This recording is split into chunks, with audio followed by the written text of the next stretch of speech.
আসসালামু আলাইকুম গাইস, কি অবস্থা সবার? Guys, welcome to my official YouTube channel Sabim Mahfuz Sami, and this is my another brand new blog video.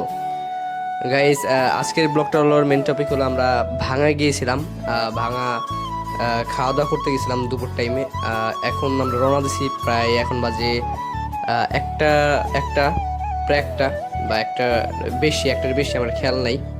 So পরে ভয়েস দিচ্ছি দেখে এরকম উলট করে রয়েছে।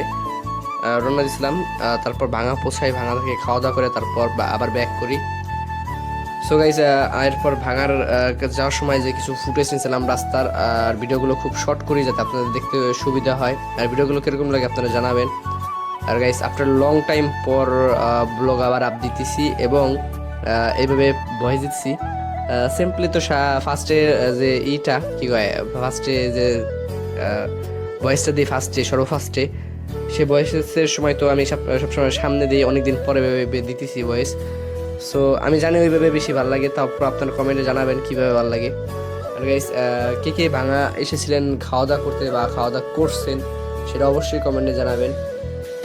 ভাঙা এর আগেও অনেকবার আসা হয়েছিল, কিন্তু এইভাবে খাওয়া দাওয়া করা হয় নাই। আজকের ট্যুরের মেন প্ল্যানই ছিল হলো খাওয়া দাওয়া করা। আর আমরা ছিলাম হলো, আমার বাবা ছিল আমার সাথে, আম্মু ছিল, আমার ছোট ভাই আর এক খালামণি ছিল। আর গাড়ি চালাইছিল আমার বাবা। সে ভালো গাড়ি চালায়, নতুন নতুন চালাইলো, তারপর তার এখন আপাতত পাকা হয়ে গেছে। তো সামনে অনেক ব্লগ আসতেছে এভাবে, যে কোনো জায়গায় ট্যুর দিলে বা যে কোনো জায়গায় গেলেই ব্লগ আপ দিব ইনশাল্লাহ।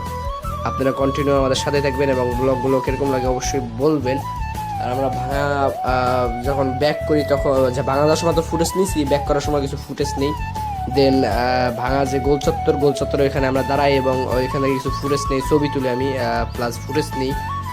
সো সেগুলো আপনাদের সাথে শেয়ার করলাম। ভিডিওটা কেমন লাগছে আপনারা অবশ্যই কিন্তু কমেন্টে জানাবেন গাইস। আর অনেকদিন পর পর ভিডিও আপ দিতেছি, রেগুলার ব্লগকে আপ দিব নাকি সেটা আপনারা অবশ্যই কমেন্টে জানাবেন। আর ব্লগগুলো কীরকম লাগে সেটা জানাবেন, তো অবশ্যই মাস্ট বি। সো আজকে ব্লগটা বেশি একটা বড় করবো না, ব্লগটা এই পর্যন্ত সবাই ভালো থাকবেন, আল্লাহ হাফেজ।